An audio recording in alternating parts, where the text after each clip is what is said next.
I'm going to talk today about energy part. Especially, I think it will be interesting for those who is in mining or wants to enter this space, they enter this industry, or is simply interested in energy systems and how Bitcoin mining actually impacts that. My name is Andrii Garanin. I'm CEO of Hive Energy, part of Hive Group. I will tell a bit later about what services we do. But before I begin my presentation, I think I'd like to start from a small story. December 2022 in Texas. Winter storm Elliott making its way. Obviously, Texas is southern state. People are not used to heating the houses. I mean, the houses are not insulated. Everyone turns the heaters. The energy demand spikes.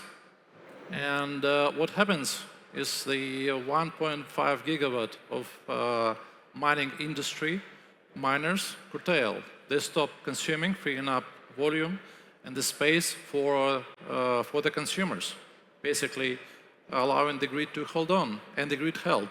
In fact, effectively, that actually it added almost a full-size thermal power plant of 1.5 gigawatt into the system. In fact, the year before that, in 2021, maybe you remember that, it wasn't that long ago, actually another snowstorm in February 2021 caused a huge havoc in the state, with some fatalities, but people actually got frozen, and the grid failed simply because there was not enough capacity over there. And I'm going to talk about actually how it played out and how the mining in the changing world will affect this industry. Another interesting fact, do you know that about 2/3 of energy generated or produced by generators and on this planet is actually wasted? Well, most of it is wasted as heat. The other part is wasted due to the fact of transmission, because to have lights here, definitely power is produced elsewhere, and every time the electrons are sent, they are lost during the transmission on the power lines, the transformers, and so on and so on. It's a huge amount of value being wasted.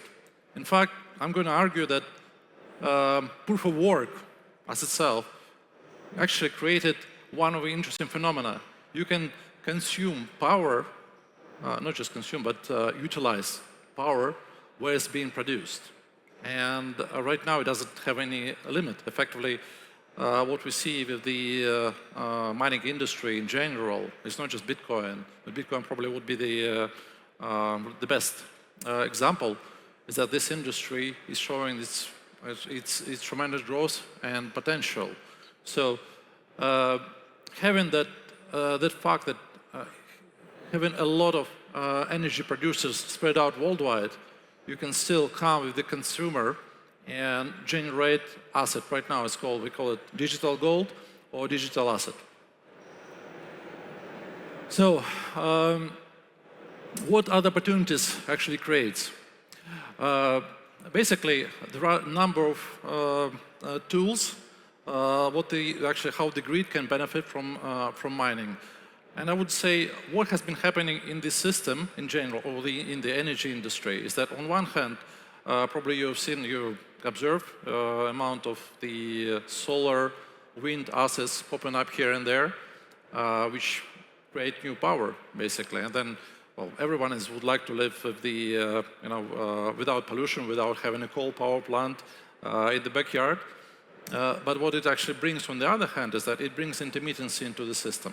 Meaning that solar does not always produce when the demand is there, the same as wind, and you need somehow balance that generation capacity.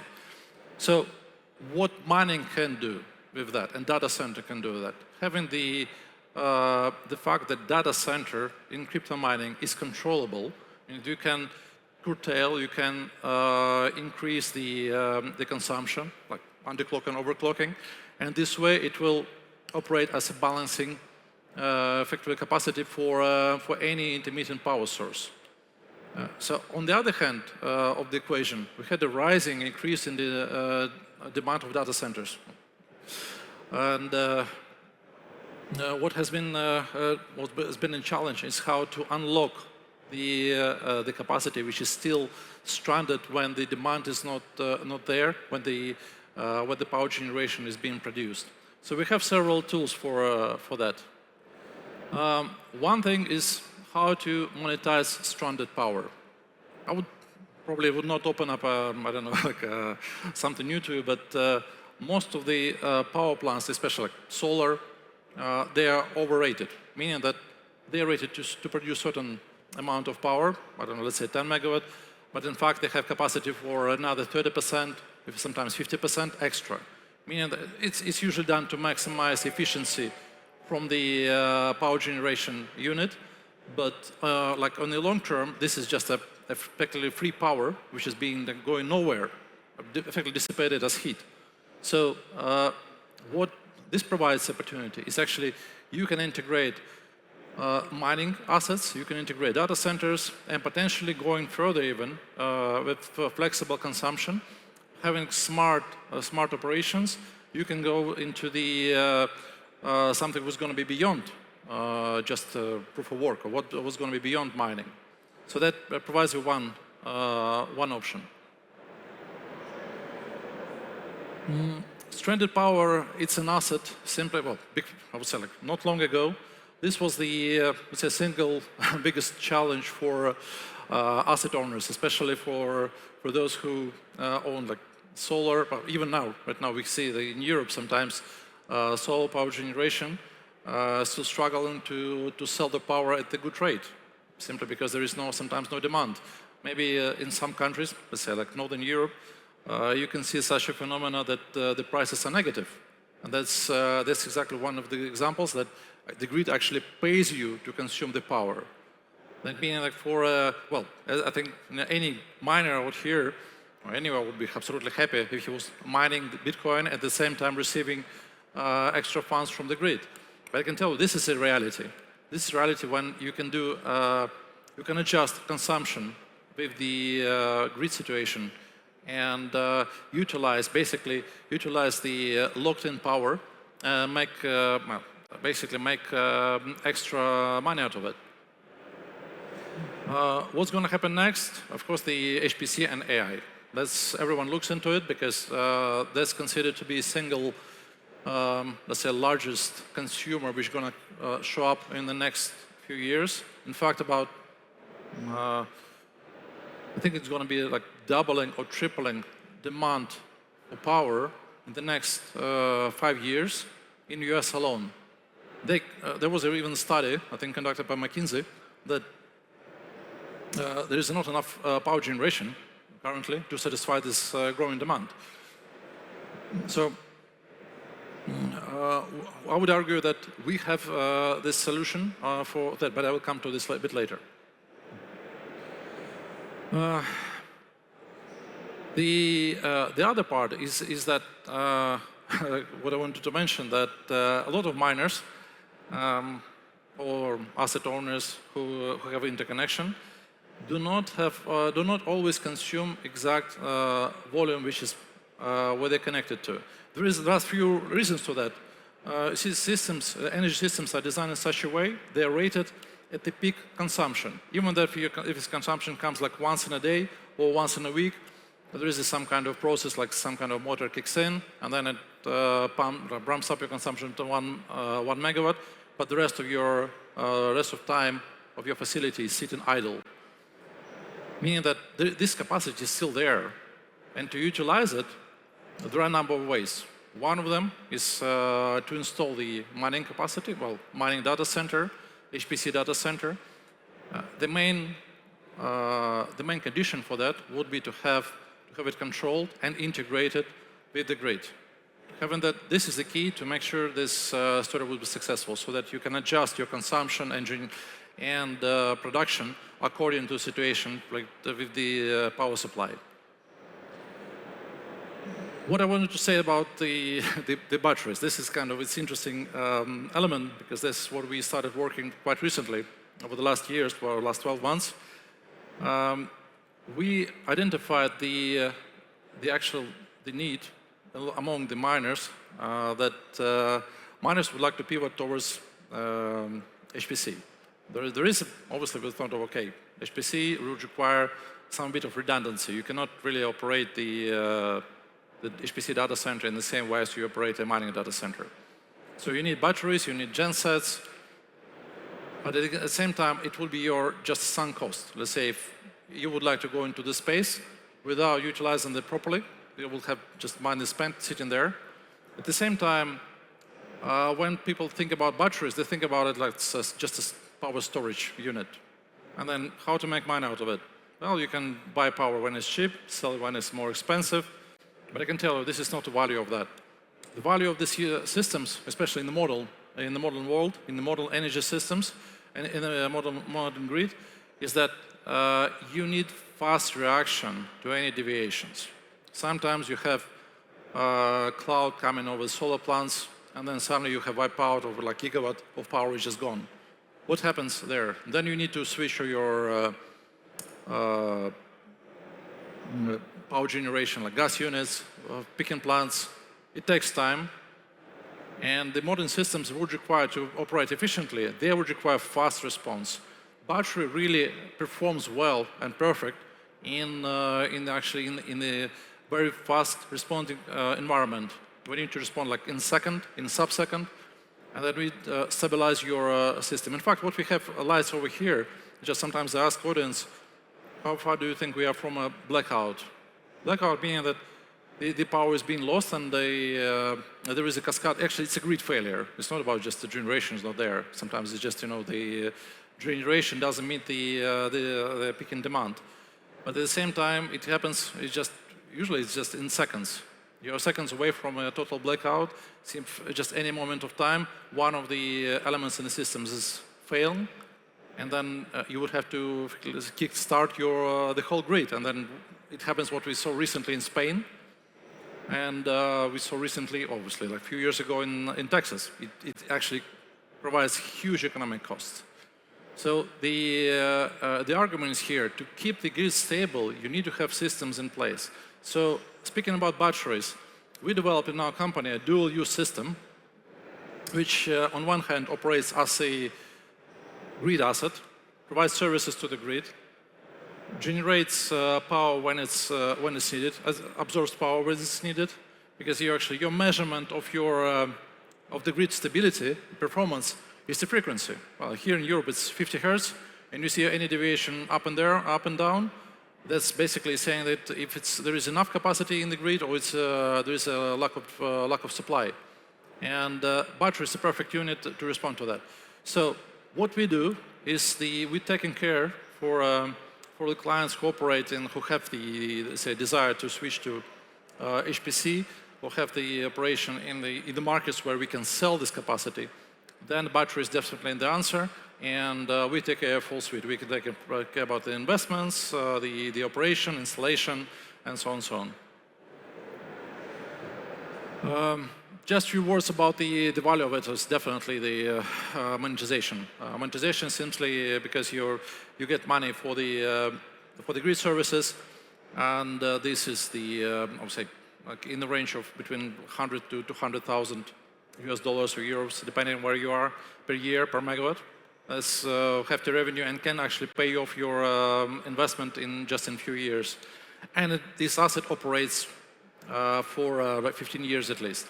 To myself, I consider that the batteries are right now, let's say, the kind of going through a revolution, which we had with the solar about 10 years ago, the solar industry, when solar just really kicked in, when the cost of renewables, like solar, really dropped a lot, and it allowed a lot of developers to come in, and quite a lot of billion companies right now operate in this space.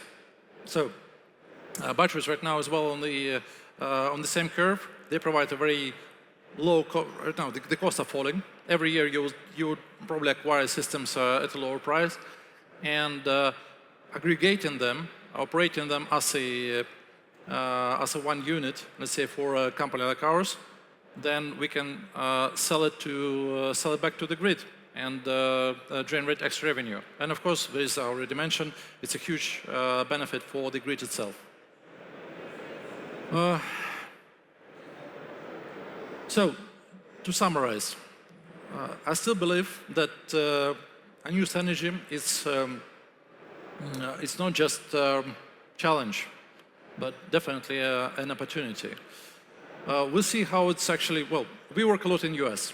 Our company is present there. We see it as probably everyone of you know that United States counts right now, I think, about 50% of hash rate, world global hash rate, or if even more, and it's growing. So every year we add in more and more capacity in states, and public companies with huge capital investing into hundreds of megawatts. And if a few years, just like companies with 200 megawatt was already it's a massive player. Right now there are companies which have over a gigawatt of capacity and still growing. So we see that the big chase currently is for new interconnection. At the same time, we see a lot of unused capacity like flare gas or solar, which I mentioned already. Wind cannot be sold when demand is not there. So therefore, this is the place to go. You can go for idle capacity which is not being utilized, gas to power, very straightforward operation, and renewables, because simply they are not perfect and they're not matching to the consumption in the grid. Now a few words about our company and our team. We are part of Haven Group. Some of you who's been in mining for a long time, and especially in GPU mining and in operating the like mining Ethereum, you probably know HiveOS. HiveOS has been number one for some time, right till now, number one operation system for miners and miner management. We do quite a, well, we're actually one of the, I say probably the, no, not the one, but the unique company who provide the full suite. We provide the firmwares, we develop operation system, we have our own pool. We work upstream, meaning we work with energy services, we consult our clients who operate assets which can be optimized, because depending, all the miners are different. They operate in from some North Pole to equator, to some very incredible places. There are the miners finding, it's like they're like water actually. They're finding the best, the best spot where they can tap into the cheap energy source and start operating. We are the ones who helping, especially the bigger ones who are growing, helping to optimize the operations by energy consulting, energy optimization, market integration, having price response. At the same time, we control and we develop software which controls the actual hardware to the chip level, so that we are not using like any third-party systems for actual control. Therefore, it gives us huge potential to make your site the most efficient out there. And our team is probably the largest in the industry, with over 100 developers. My energy team has been engaged in building various energy sources, because for most of my career I've been on the other side of the equation. I've been on the power generation. For 20 years I was doing nothing but building a gas to power, solar, coal-fired power plants. Well, not building but operating. Nobody builds some coal plants right now. And we have a great experience in that. So we welcome anyone who is interested to cooperating with us, looking to see our software suite. And yeah, I'm happy to answer any questions if there are any, and you can find our contacts over here. Thank you.